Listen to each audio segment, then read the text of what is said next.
Olá, alunos do sexto ano. Nessa aula, nós vamos tratar de circunferência e círculo. Nesse módulo, então, nós vamos falar de circunferência e círculo. E aí, no estudo da simetria, do capítulo 5, nós estudamos que a simetria ela é observada em círculos. O círculo ele tem vários eixos de simetria, eles são infinitos. Eu posso cortar um círculo passando pelo centro, que seria esse ponto O aqui, ó. Eu posso cortar aqui em vários pontos, passando por esse centro, e as duas partes que eu encontrar, elas serão exatamente iguais. Então, um círculo ele possui vários eixos de simetria. Aí eu pergunto para vocês, qual é a diferença entre circunferência e círculo? Por que que a gente tem essas duas palavras em relações a figuras redondas, né? E aí a gente explica que circunferência é apenas o contorno aqui, ó, desse círculo.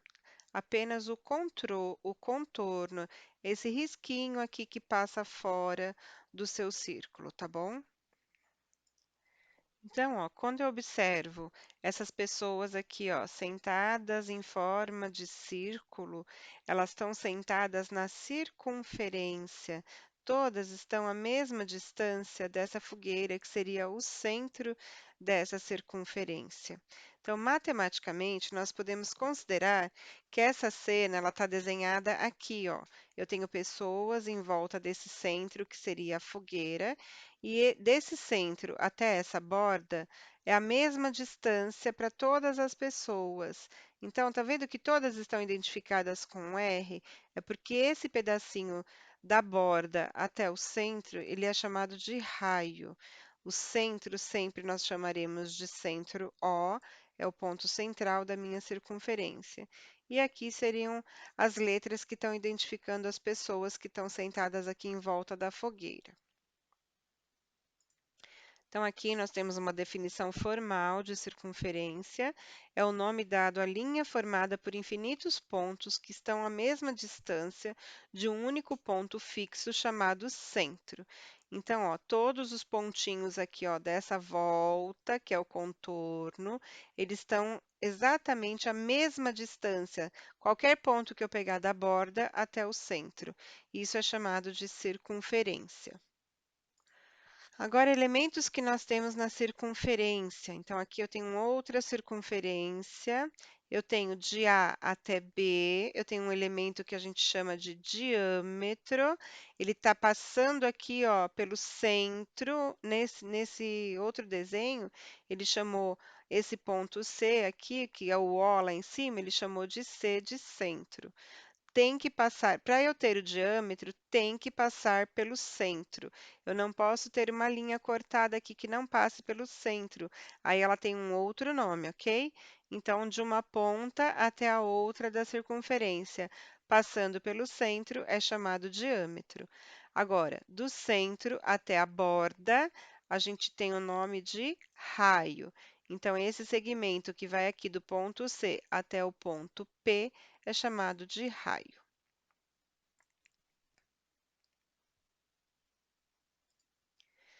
E aí, nesse desenho ainda, nós conseguimos observar que o raio, de A até C também é chamado de raio, de C até B também é chamado de raio.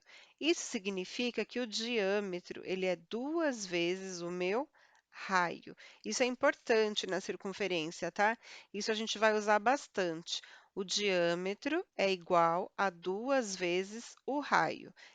O diâmetro é sempre o dobro do seu raio. Então, se você tiver o raio e ele quiser o diâmetro, você multiplica por 2. Se ele te der o diâmetro e quiser o raio, você divide por 2. E assim, a gente consegue resolver vários problemas com circunferência. Então, ó, aqui ele dá um exemplo prático. Dessa relação entre raio e diâmetro, temos os seguintes exemplos. Se o raio mede 5, então o diâmetro vai medir 10, pois é o dobro de 10. Agora, se nós tivermos um diâmetro de 16 centímetros, qual será o meu raio?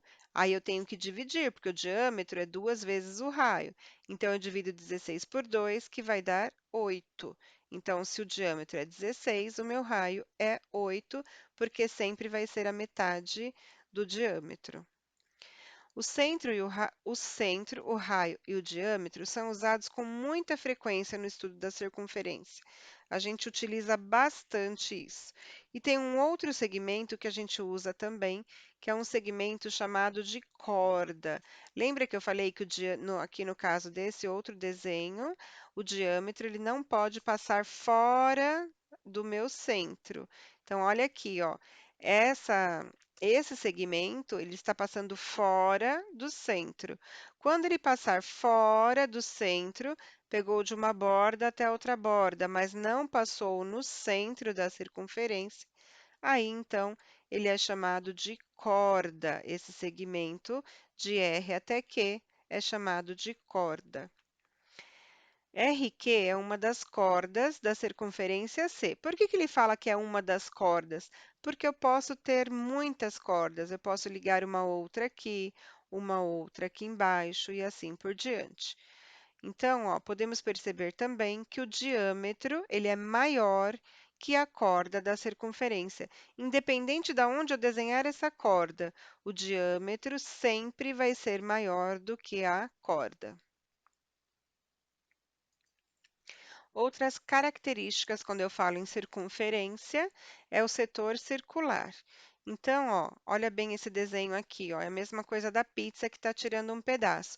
Cada pedaço da pizza pode representar um setor circular. É como se eu tivesse recortado esse pedaço aqui. Esse cinza mais escuro é chamado de setor circular. Agora, vamos para compasso e arte, que é o próximo módulo da nossa apostila. Esse módulo da apostila está ensinando apenas a gente conseguir construir figuras com o compasso. Então, vocês vão ter que providenciar um compasso. Aqui nesse outro cantinho aqui, ó, ele explica como apontar a ponta do compasso para ela ficar chanfrada.